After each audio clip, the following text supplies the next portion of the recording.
The Valkyrie Empire had ruled the stars for 12,000 years. No one remembered a time before their power.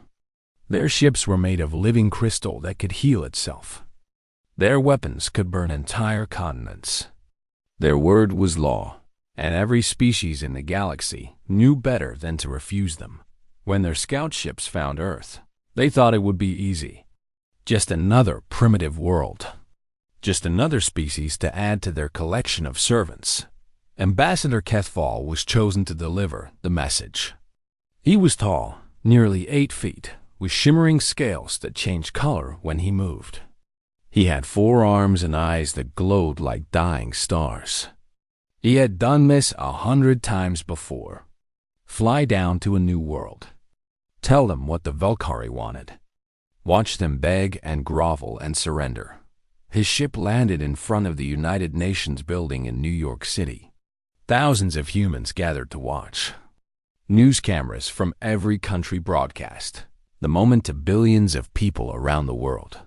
Kethfall stepped out and looked at the humans with something like amusement. They were so small, so soft. They had no claws, no scales, no natural weapons at all. How had they even survived on their own planet? He walked into the great assembly hall where the leaders of Earth waited.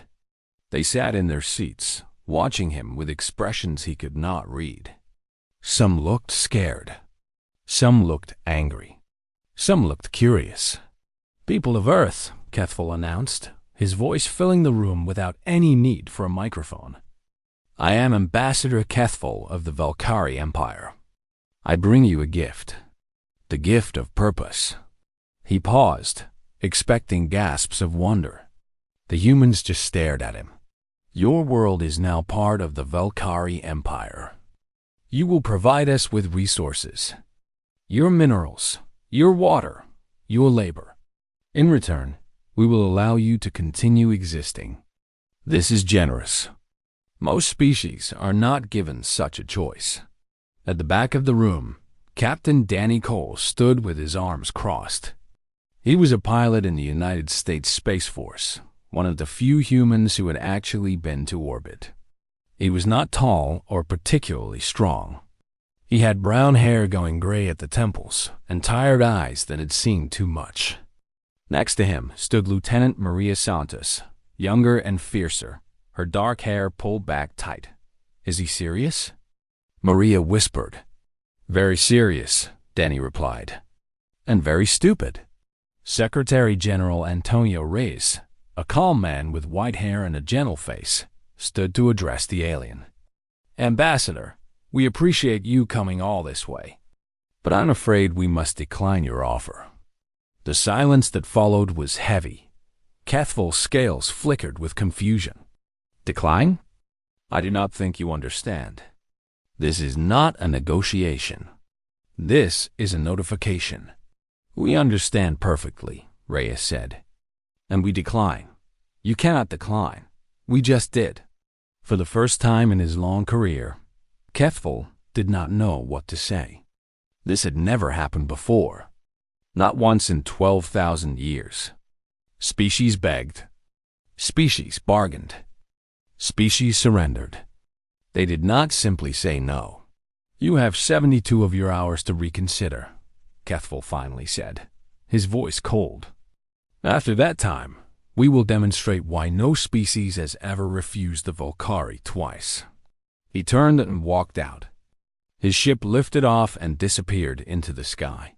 The moment he was gone, the assembly hall erupted into chaos. Delegates shouted at each other. Some demanded immediate surrender. Others called for calm. A few suggested trying to negotiate better terms. Admiral Patricia Dunn pushed through the crowd to reach Secretary General Reyes. She was 60 years old, with silver hair and eyes like chips of ice. She had commanded naval fleets before being promoted to oversee Earth's small space defense program. "Sir, we need to talk, privately." In a secure room beneath the building, Admiral Dunn laid out what they knew. Holographic images floated in the air, showing Valkyrie ships and weapons. Their fleet has approximately 300 vessels in this region of space. Each one is more advanced than anything we have. Better shields, better weapons, faster engines. So we cannot win, Reyes said quietly. I didn't say that. Danny Cole stepped forward. He had been invited because of his experience in space, but also because Admiral Dunn trusted his judgment. Permission to speak freely, sir? Reyes nodded.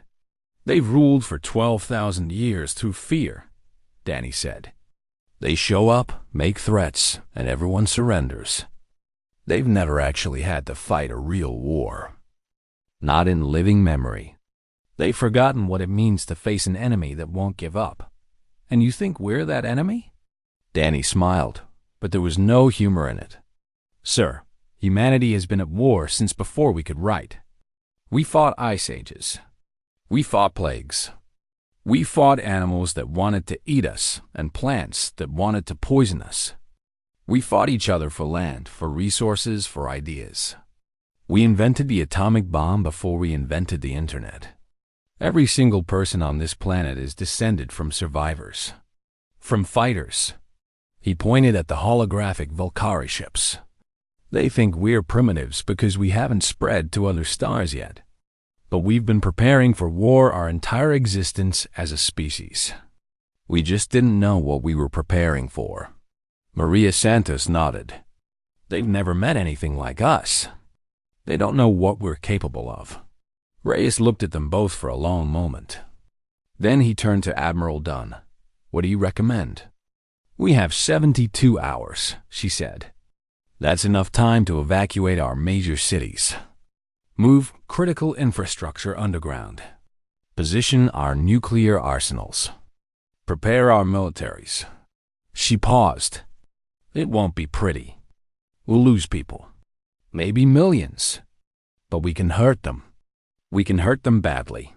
And then we keep hurting them until they decide we're not worth the trouble. Reyes closed his eyes. The weight of the decision pressed down on him. Billions of lives hung in the balance. If they fought, many would die. If they surrendered, humanity would become slaves forever. He thought about his grandchildren, about the world they would inherit. Do it, he said. Prepare for war. Across the planet, the word went out. Not through official channels, but through something deeper. A feeling that passed from person to person. A recognition that this moment would define humanity's future. In New York, people packed their belongings and headed for the tunnels. In Tokyo, factories began producing weapons instead of cars. In London, scientists worked without sleep on new technologies. In Moscow, generals dusted off plans that had been written for a different kind of enemy. Danny Cole stood on a rooftop and watched the evacuation begin. Maria joined him, her face hard with determination. Think we can actually win? She asked. I don't know, Danny admitted. But I know we won't go quietly. Whatever happens next, they're going to remember us.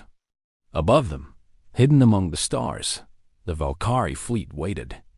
They had no idea what was coming. 72 hours passed like a heartbeat.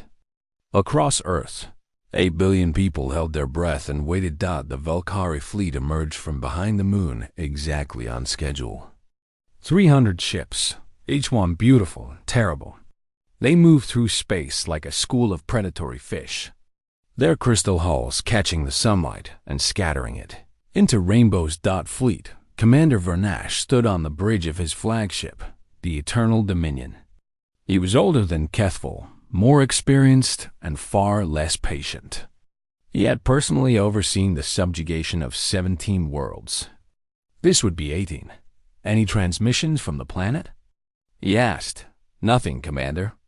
Complete silence. Vernash found this strange. By now, most species would be flooding the communication channels with pleas for mercy, offers of unconditional surrender, promises of eternal loyalty. Perhaps their communication systems are primitive, his tactical officer suggested. They may not know how to contact us, Perhaps. Vernash did not believe it, but he pushed the thought aside. Target their largest population center, the one called New York. Begin the demonstration. The lead battlecruiser moved into position. Deep within its crystal structure, massive amounts of energy gathered and focused. The plasma lance was a weapon of terrifying elegance.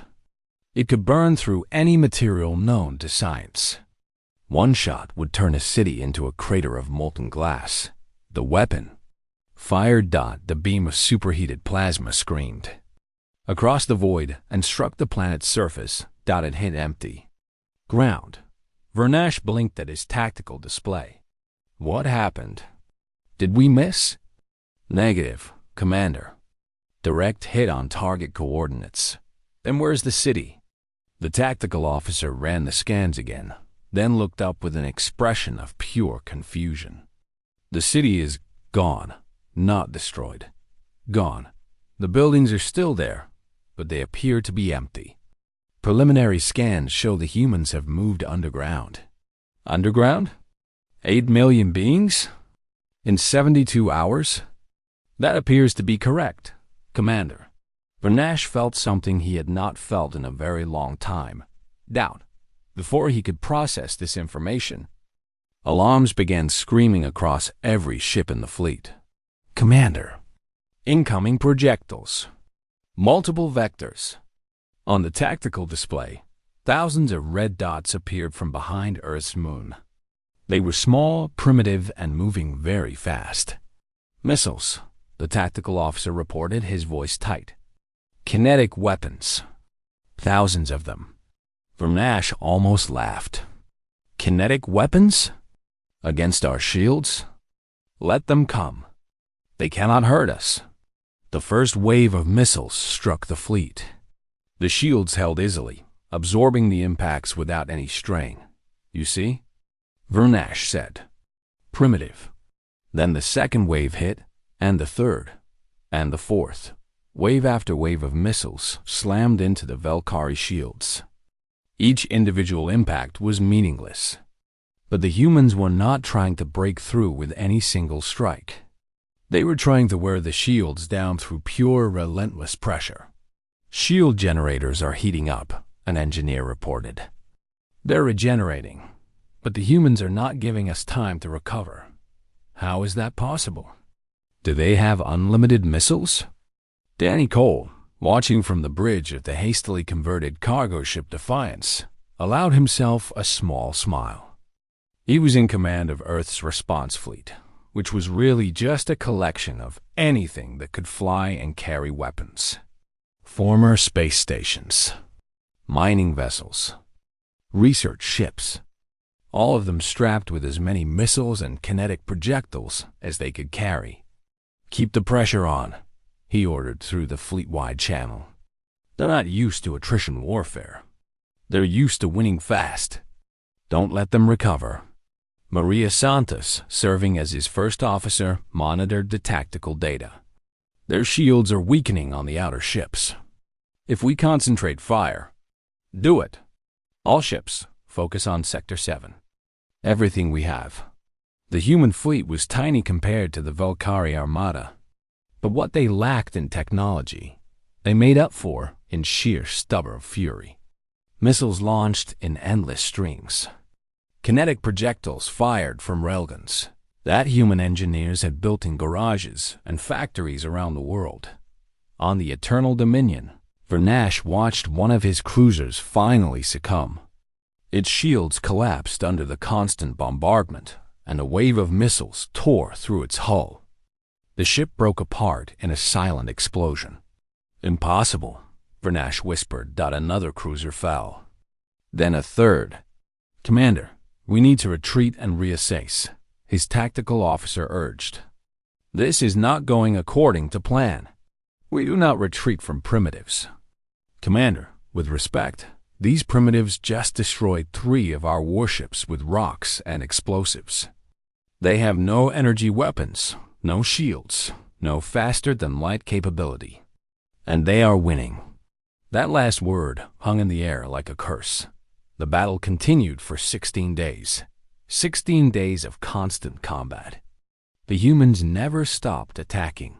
When their ships ran out of missiles, they rammed them into Volcari vessels. When pilots were injured, they kept fighting until they physically could not continue. When one ship was destroyed, 2 more took its place. Maria Santos earned a special reputation during the fighting. On the 9th day, her ship was critically damaged in a direct hit. Instead of retreating, she aimed her crippled vessel directly at the engine section of a Volcari battleship. At the last possible moment, she ejected and watched her ship tear through the enemy hull like a bullet. She was rescued by a passing human fighter. By the next morning, she was back in combat, commanding a new ship. The Volcari had never seen anything like it. They were warriors, yes, but they were also rational. When a battle was lost, they retreated.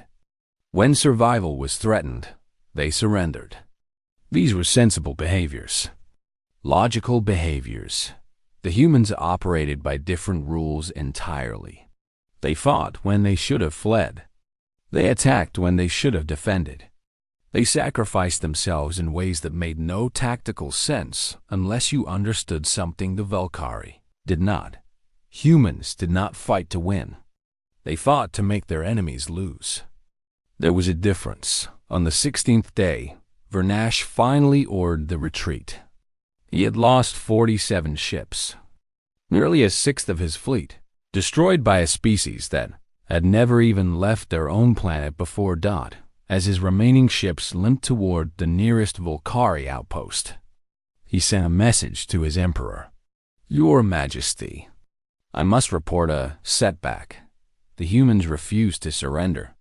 They refused to accept superior force. They refused to behave rationally. I have lost 47 ships and achieved nothing of strategic value. I recommend we reconsider our approach to this species." The response came quickly, and it was not what Vernash had hoped. "You have shamed the Empire. Return home and explain yourself. A proper fleet will be assembled to finish what you started." Back on Earth, the survivors gathered to count their losses. 3 cities had been destroyed before the Volcari stopped targeting population centers. Millions were dead. The orbital infrastructure was in ruins. Most of the defense fleet was destroyed or damaged beyond repair. And yet, humanity celebrated. Danny Cole stood in front of a crowd of exhausted soldiers, engineers, and civilians. His uniform was torn. His face was covered in dirt and dried blood. He had not slept in 3 days. "They came here thinking we were easy prey," he said, his voice hoarse but strong. "They came here to make us slaves. They came here expecting us to beg." He paused, looking at the faces before him. Men and women of every nation, every background, every belief. United for the first time in human history. They learned something today. Something important. Humanity does not beg. Humanity does not surrender. Humanity fights. And we will keep fighting until the last one of us draws breath. The cheers that followed could be heard for miles. In the ruins of the world, a new resolve was born. The Volcari would return. Everyone knew it. They would come back with more ships, more weapons, more determination, and humanity would be ready. News of the battle spread across the galaxy faster than light itself. For the first time in 12,000 years, someone had drawn blood from the Volcari Empire. Someone had said no and made it stick. On 100 worlds, oppressed species whispered to each other. "Did you hear?" A primitive species from a small planet. They fought the Volcari and won. Well, not won exactly, but survived. Made them retreat. Killed dozens of their ships. The whispers grew into conversations. The conversations grew into hope. On the Volcari homeworld, Emperor Ketharin received the news in his throne room. The chamber was enormous, carved from a single piece of purple crystal that had taken 300 years to grow. Around him stood his advisors, generals, and priests, all waiting to see how their god emperor would react. Vernash knelt before the throne, his scales pale with fear. 47 ships, the Emperor said softly. To primitives. Your Majesty, I take full responsibility. Of course you do. That changes nothing. The Emperor rose from his throne and walked slowly down the steps. Tell me about these humans. Everything. Vernash spoke for nearly an hour. He described their tactics, their weapons, their impossible resilience. He told the Emperor about Maria Santos and her suicide run, about the constant missile barrages that never stopped for 16 days, about pilots who kept fighting even as their ships burned around them. They adapted, Vernash said. That was the most disturbing part. Every time we developed a counter to their tactics, they changed. Within hours, sometimes within minutes. They learned our shield frequencies and concentrated fire on weak points. They developed electronic countermeasures that should have taken years to create. One of their pilots figured out how to jam our targeting systems using nothing but a modified communication device. The Emperor was silent for a long moment. What do you recommend? A larger fleet. 1,000 ships, at minimum. Overwhelming force. We cannot give them time to adapt again. The Emperor nodded slowly. Begin preparations.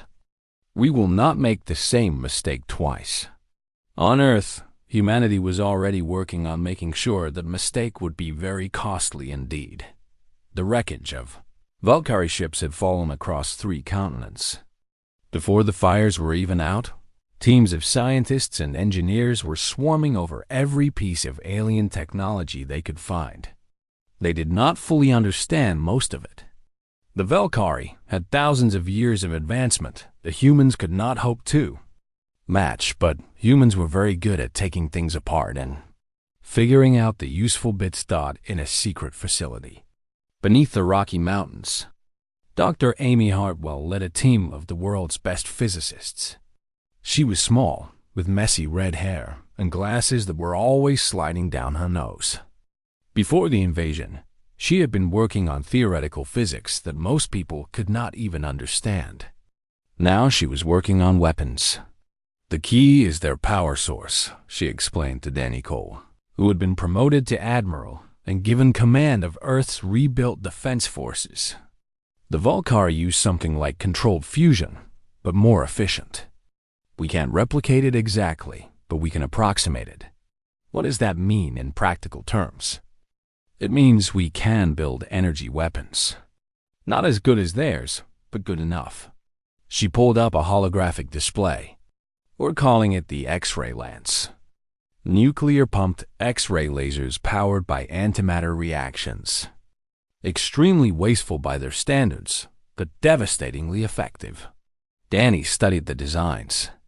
How long until we can produce these? 6 months for prototypes. A year for mass production. We might not have a year. Then we'll work faster. Across the planet, similar scenes played out. Factories retooled. Universities became research centers. Civilians with useful skills were recruited into the war effort. For the first time in history, humanity was completely united in a single purpose. Maria Santos, now Captain Santos, led the effort to train new pilots. She had become something of a legend after her actions in the first battle. And young recruits looked at her with something like worship. She hated it. I'm not a hero, she told Danny one evening, as they watched new pilots practice maneuvers in the simulator room. I just did what needed to be done. That's exactly what makes you a hero. Heroes are dead people. I'm still here. Then stay here. We need you. She looked at him with tired eyes. They're coming back, aren't they? With more ships? Yes. How many? Intelligence suggests at least 800. Maybe more. Maria was quiet for a moment. Then she laughed, a harsh sound with no humor in it. 800. And we have, what? 50 ships that can actually fight. 63, as of this morning. More coming online every week. Still not enough. No, Danny agreed. Not nearly enough. But we're not going to fight them the same way we did before. We're going to be smarter. He pulled up a tactical display. The Valkyrie expect a straight fight. Fleet against fleet, strength against strength. We're not going to give them that. We're going to use every trick humanity has ever invented. Ambush, traps, guerrilla tactics, psychological warfare. Psychological warfare? Against aliens? Why not? They're intelligent beings. They have fears, just like anyone else. We just need to figure out what those fears are and exploit them. Over the following months, humanity prepared. New ships were built, ugly and brutal compared to the elegant Valkyrie designs. Human engineers did not care about beauty. They cared about effectiveness. Every vessel was a weapon, designed to hurt the enemy as much as possible before being destroyed. The soldiers trained without rest. Ground forces practiced boarding actions in zero gravity. Pilots learned to fly in formations that would look chaotic, but were actually carefully choreographed. Communications specialists developed codes and signals that could not be broken by alien technology. And in hidden laboratories, scientists worked on something special. A secret weapon that might change everything. General Lisa Park oversaw the ground defense preparations. She was a small woman with a calm demeanor that hid a brilliant tactical mind. Under her command, every major city became a fortress. Underground bunkers, hidden weapons platforms, evacuation routes that could move millions of people in hours. If they come for our cities again, they'll find nothing but empty buildings and death traps, she reported to the Unified Command Council. What kind of death traps? Asked Admiral Cole. Lisa smiled. The creative kind. As the months passed, reports came in from across the galaxy. Other species were watching humanity's preparations with growing interest. Some offered secret support, technology, information, safe harbors for human refugees if things went badly. The Galactic Council, a loose organization of species that existed mostly to stay out of the Valkyrie's way, sent a quiet message to Earth. We cannot help you openly, but we wish you luck. If you survive this, the galaxy will remember. Danny Cole read the message and felt something he had not expected. Not hope exactly, but something close to it. They're scared of us, he said to Maria.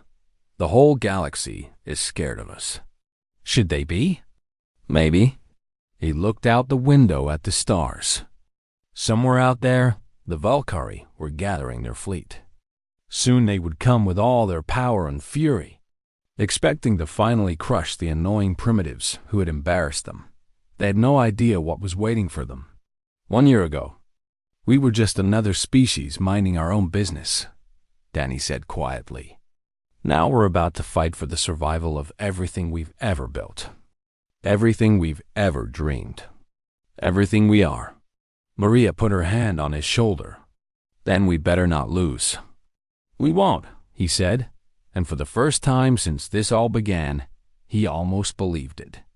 Whatever happens next, they're going to learn what humans are made of. In the darkness of space, the Valkyrie Armada gathered. 800 warships, crewed by warriors who had never known defeat. They believed this would be easy. They believed the humans had simply gotten lucky the first time. They were about to learn how wrong they were.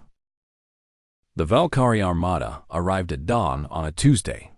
800 warships emerged from faster-than-light travel in perfect formation, their crystal hulls gleaming against the black void of space. It was the largest fleet assembled in over a century, commanded by Fleet Admiral Sarkith, a veteran of 40 campaigns who had never lost a battle. He expected to find a broken world, a species that had spent the past year burying its dead and accepting the inevitable. Instead, he found silence. Report, Sarkith commanded. No transmissions from the planet, Admiral. No visible fleet. No orbital defenses. His tactical officers seemed confused. It appears they are hiding. Hiding? From us? Sarkith almost smiled. Then we will find them. Begin systematic scan of the system.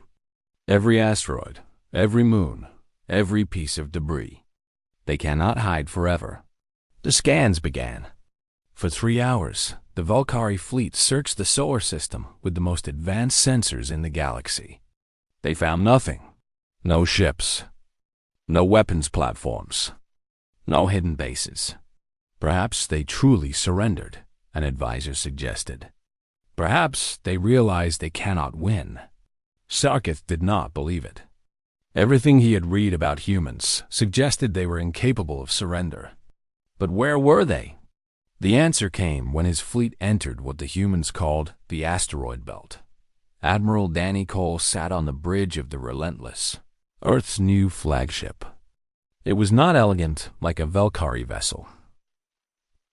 It was brutal and ugly, a wedge of armor and weapons that looked more like a flying brick than a spaceship. But it was fast, it was tough, and it carried enough firepower to make any enemy think twice. "They're in the kill zone," Maria reported from her position at the tactical station. "All ships, execute Operation Hammer." Across the asteroid belt, human vessels emerged from their hiding places. They had been waiting for months, powered down and cold, invisible to Valkyrie sensors. 63 warships, supported by hundreds of smaller attack craft and missile platforms. But the real surprise was not the ships. The asteroids themselves began to move. Human engineers had spent the past year turning hundreds of asteroids into weapons. Massive kinetic projectiles, aimed and launched by hidden engines. Nuclear devices buried in rock and ice. Automated defense platforms that popped out of craters and opened fire. The Valkyrie fleet found itself surrounded by death. "Ambush!" Sarkith shouted. "All ships, defensive formation." But it was too late for formations. The humans had planned this attack for a year. Every detail was calculated.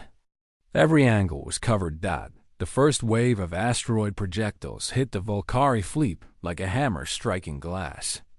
These were not small missiles that could be stopped by shields. These were chunks of rock the size of buildings, accelerated to incredible speeds. Even Valkyrie shields could not completely absorb that much kinetic energy. "We're losing ships in Sector 4.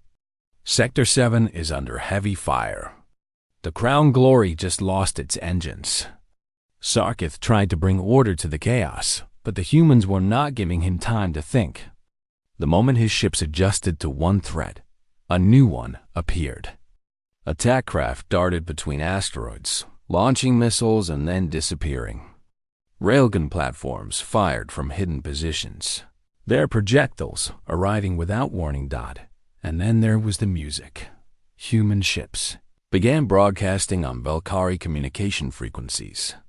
Not demands for surrender. Not tactical chatter. Music. Loud, violent, chaotic music that the humans called heavy metal. Mixed with other sounds. Classical orchestras. Screaming guitars. Drums that pounded like heartbeats. "What is that noise?" demanded Sarkith. "Unknown, Admiral. Some form of psychological attack. Turn it off." "We cannot. They are broadcasting on all frequencies. The only way to stop it is to shut down our communications entirely." The music continued.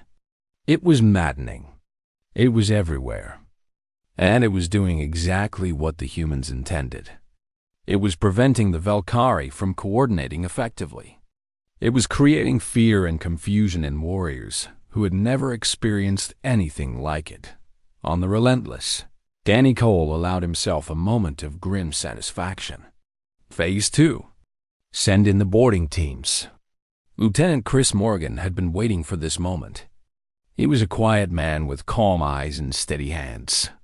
Before the invasion, he had been a Special Forces soldier. Now he was something else. something the Valkyrie had never encountered. His team consisted of 12 humans in heavy combat armor. They approached the Valkyrie flagship Throne of Stars in a modified shuttle, hidden among the debris of a destroyed cruiser.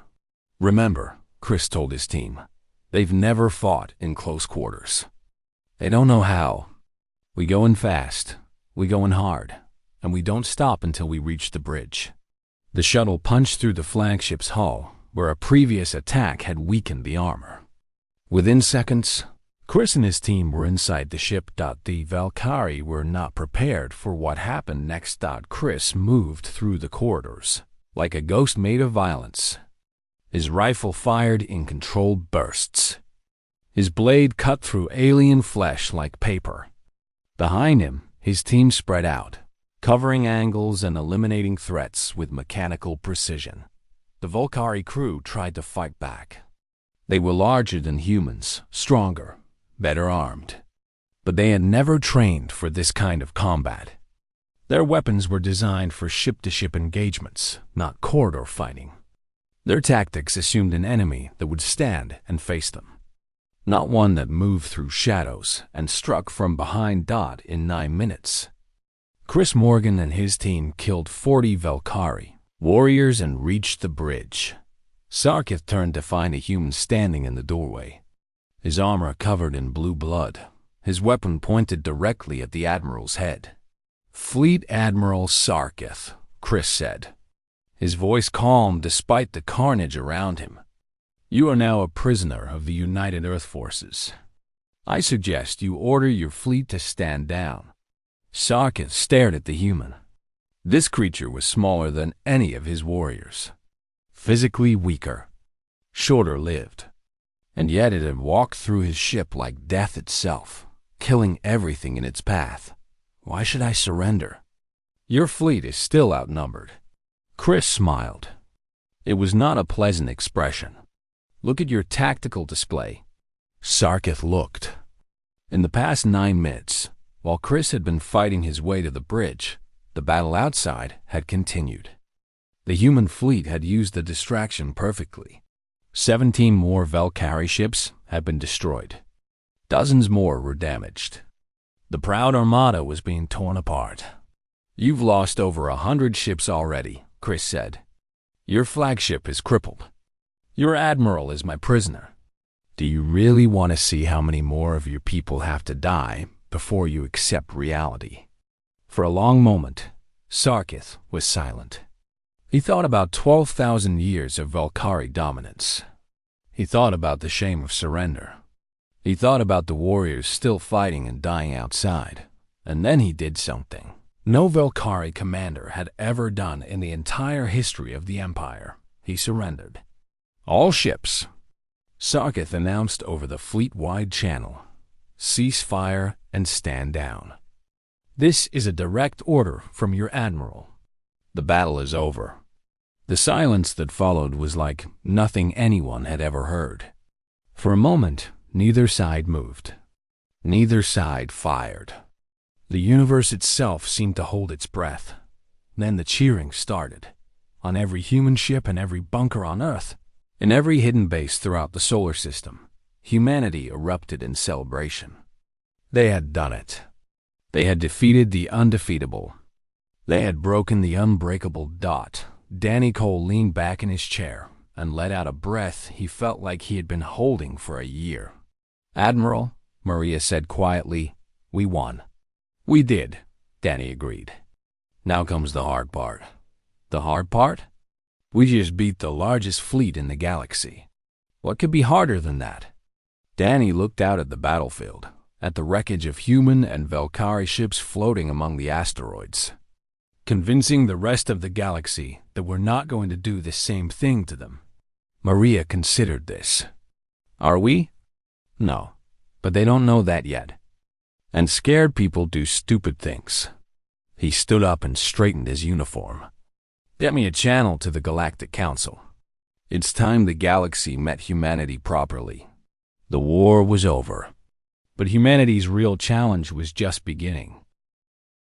The Galactic Council met on a station called the Nexus, a massive structure built at the intersection of 7 major trade routes. For 3,000 years, it had served as neutral ground for the countless species that made up the known galaxy.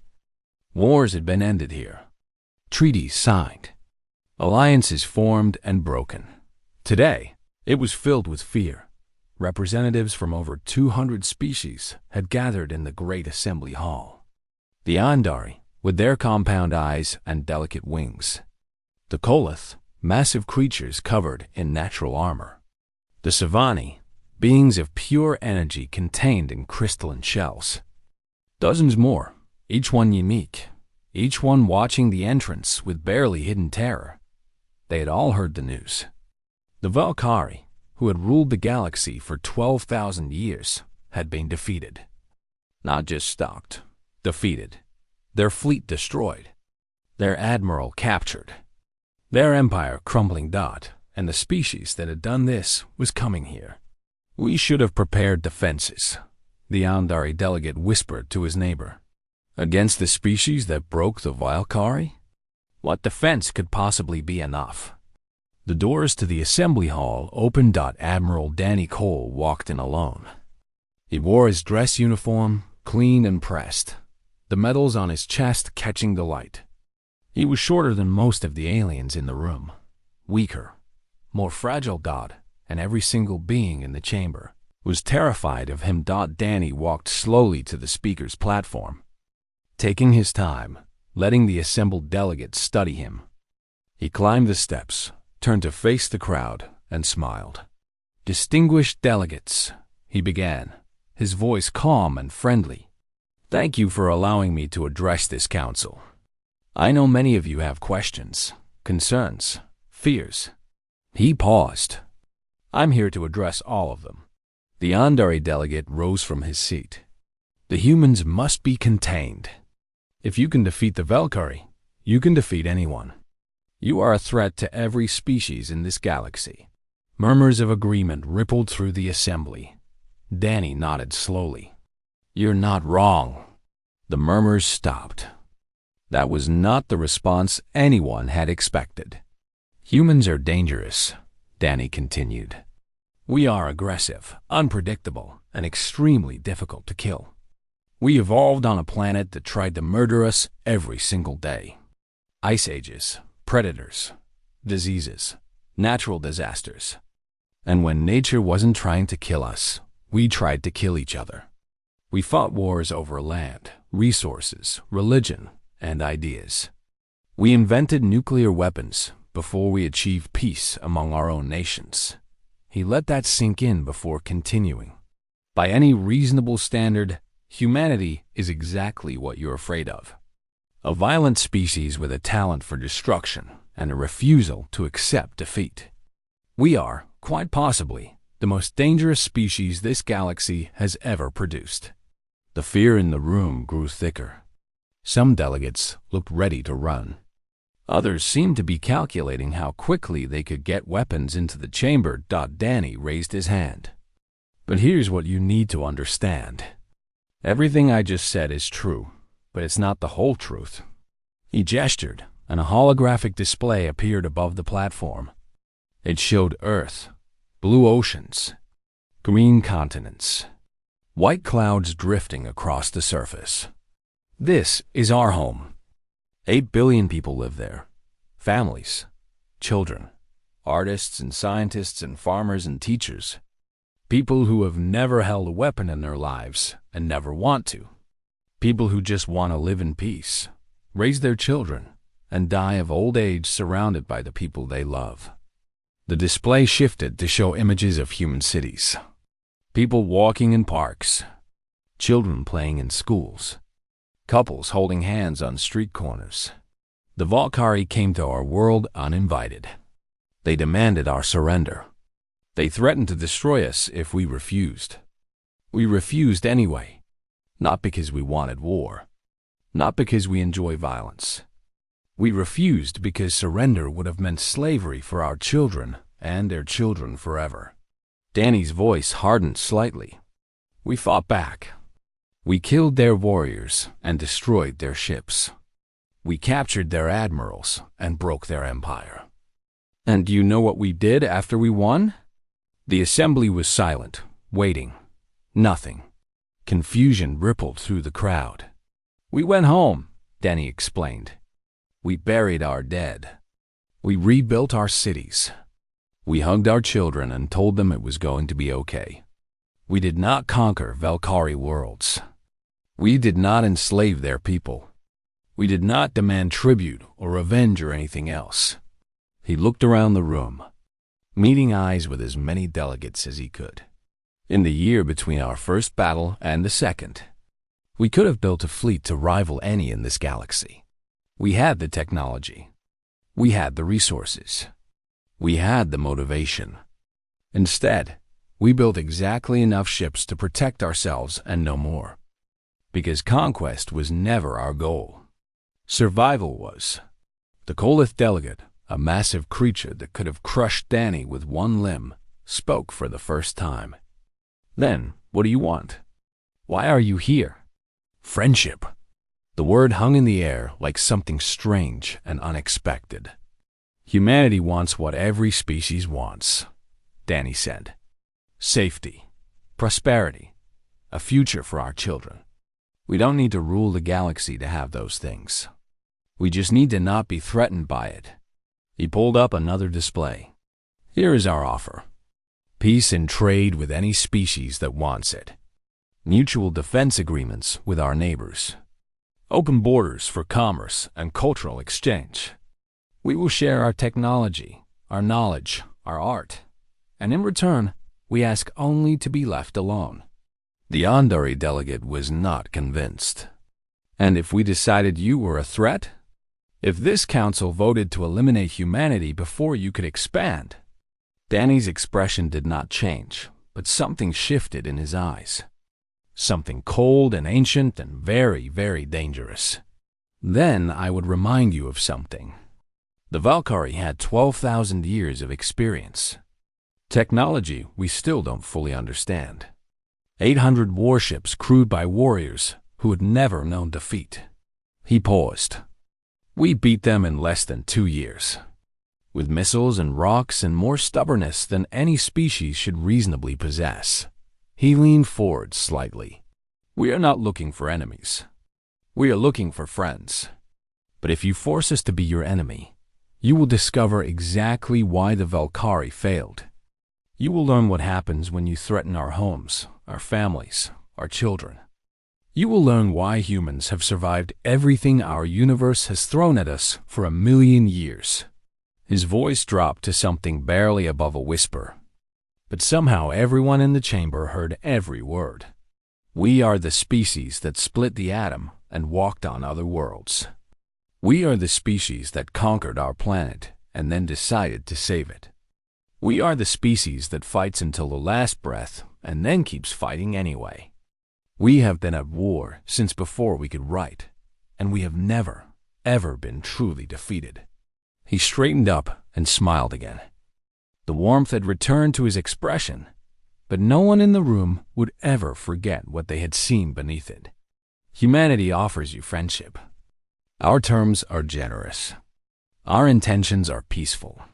All we ask is that you accept. He glanced around the room one final time, because only a fool refuses friendship from the deadliest species in the galaxy. Admiral. Cole walked out of the chamber without waiting for a response. Maria Santos fell into step beside him as soon as he cleared the doors. Well? She asked. They're voting now. Think they'll take the deal? Yes. Why? Danny smiled. Because they're scared. And scared people make smart decisions when their survival depends on it. Behind them, the Galactic Council voted. It took less than 10 minutes. The result was unanimous. Humanity's offer of friendship was accepted. 300 years later, history would remember this day as the beginning of a new era. The Human Alliance became the most powerful organization in the galaxy, not through conquest, but through cooperation. Species that had been enemies for millennia found peace under human mediation. Worlds that had been isolated for centuries were connected through human trade networks. Technologies that had been hoarded were shared freely under human guidance. Humanity never fired another shot in anger against another species. They did not need to. Everyone remembered the stories. The species that had defeated the undefeatable. The warriors who fought without fear and refused to die. The diplomats who offered friendship with one hand while the other rested on weapons that could destroy worlds. The deadliest species in the galaxy had chosen to be kind. And the galaxy, wisely, chose to accept that kindness with gratitude. Some species still wondered, in quiet moments, what would have happened if the vote had gone differently. If they had chosen war instead of peace. If they had decided to destroy humanity while they still had the chance. Those thoughts never lasted long, because deep down, everyone knew the answer. The humans would have won. They always did, and it was so much better to have them as friends.